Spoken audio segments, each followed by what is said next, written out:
As Jacob and Sophie spent more time together, what hidden facets of each other's personalities would they uncover? Would their initial reservations give way to a deeper connection?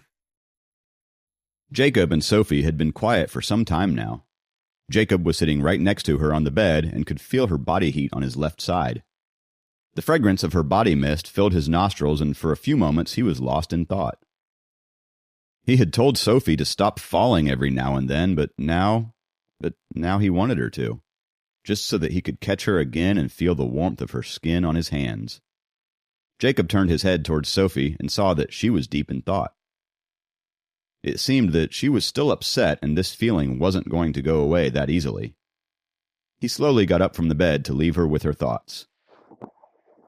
Just as he stood up, Sophie looked at him and said, "Where are you going?" Jacob turned around to look at her. "I'm just taking a tour of your room," he said gently. Sophie didn't answer him. She probably didn't know what to say. "I'll leave if you're feeling uncomfortable," Jacob continued. "No," Sophie exclaimed. "You can stay here," she said softly. Jacob knew she wasn't okay with the fiancé situation, but perhaps she needed a friend who could understand her situation because he was in the same boat too. "That's what I'll do, then. I'll be a friend," thought Jacob. He asked Sophie, "Is there anything to do around here?" Sophie got up from the bed and sat in front of the computer and reactivated the screen with her mouse. "We can play games on my computer," she said as the desktop wallpaper emerged. She had a bright smile, and she was sticking out her tongue in the picture. She seemed to love the beach, going by the happy picture. She quickly switched the screen, as she must have noticed that Jacob was looking at the picture. However, Jacob couldn't see her expression from where he was, but she was blushing. A little embarrassed, Sophie distracted herself by playing Plants vs. Zombies. She focused on continuing her last level, and as she did, she unintentionally forgot that Jacob was still in the room. Out of boredom, Jacob picked out a random book from the bookshelf across the room and sat down on a chair near the balcony. Soon, he too was lost in the book. Sophie suddenly remembered about Jacob and turned her head around only to see him read quietly. She couldn't help but glimpse at him in between the game. "He doesn't look like a bad guy. He is cute, too," she thought to herself as she looked at him. "But to marry him—" Sophie felt internally conflicted. She pouted as she carried on with her game. Time flew by as she fought through many levels. She was deeply focused on the game now, as more and more zombies kept showing up on her screen, and the pea shooters Sophie planted weren't enough to defeat them.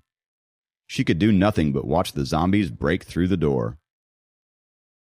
She failed the level 5 times and finally got frustrated by it.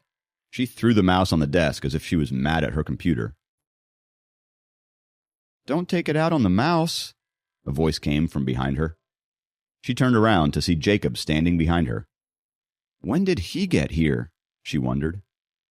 She couldn't control her blush. She blamed herself for being too focused and forgetting about Jacob. However, it wasn't completely her fault, as this was her bedroom, and she had always been alone in there.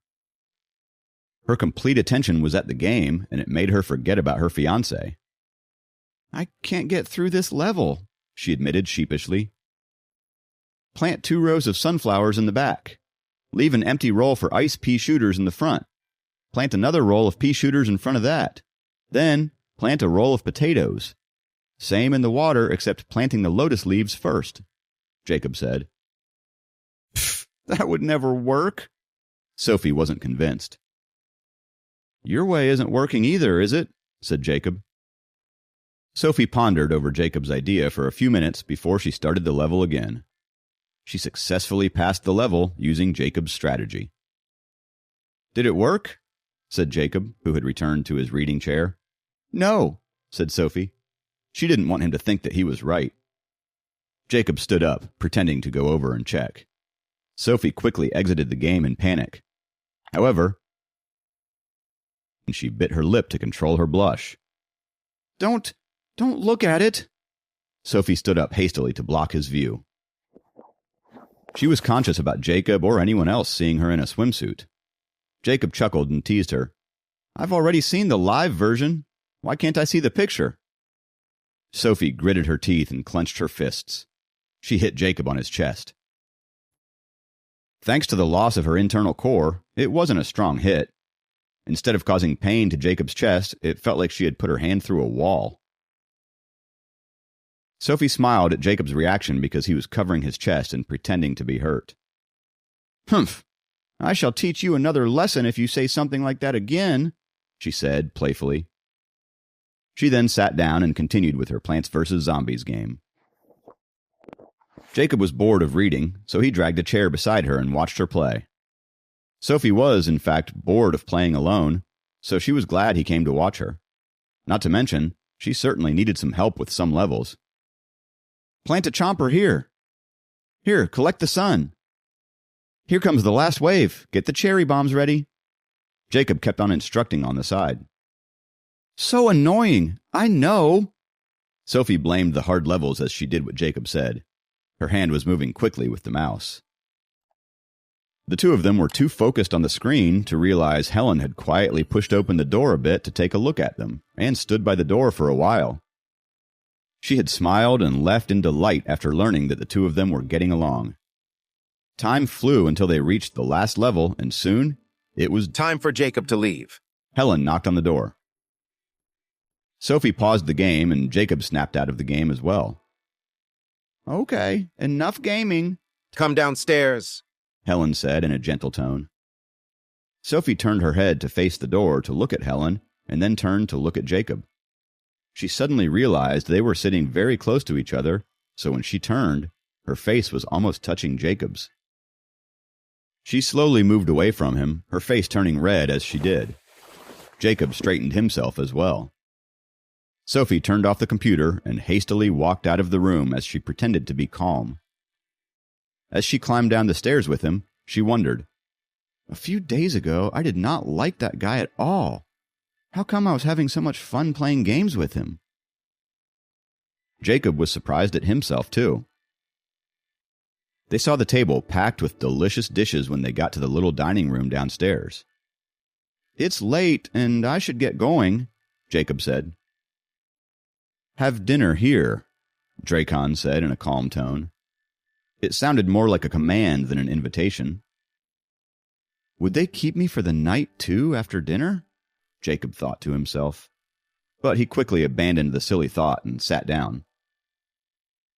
It was a usual family dinner where Helen and Dracon talked about the trivial things in life. Jacob was randomly listening in when they talked about things he didn't understand. Certainly, the couple didn't keep Jacob for the night after dinner. As he said his goodbyes, Helen turned to Sophie and said, Go see him off, Soph. Sophie stood up reluctantly. She was tired. She looked at Jacob and followed him to the door. Jacob turned around when they were on the crosswalk outside of their house. He told Sophie, It's okay.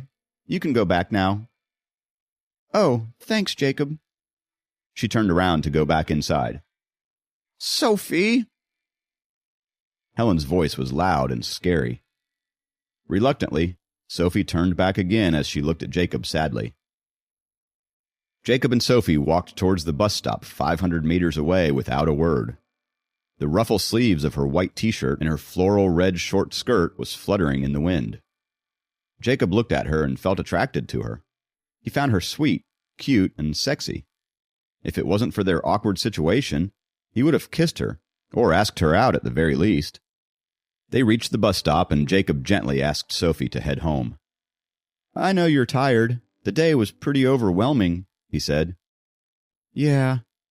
Sophie nodded with her head down. She suddenly looked up and stared at Jacob for a few moments. Then she turned and began walking back to her house. Jacob realized that he didn't even have her number as he watched her walk away. Even though she was just a high schooler, she should have a cell phone by now, shouldn't she? He kept thinking about her on the ride back. Does she even like me? Will Jacob and Sophie's budding friendship blossom into something more, or will the weight of their unconventional engagement continue to hold them back? What secrets lie hidden beneath Sophie's tough exterior, and how will Jacob's growing attraction to her change the dynamics of their relationship? Please subscribe to the Pocket FM YouTube channel and press the bell icon for instant notification. Check out our channel for more such exciting shows.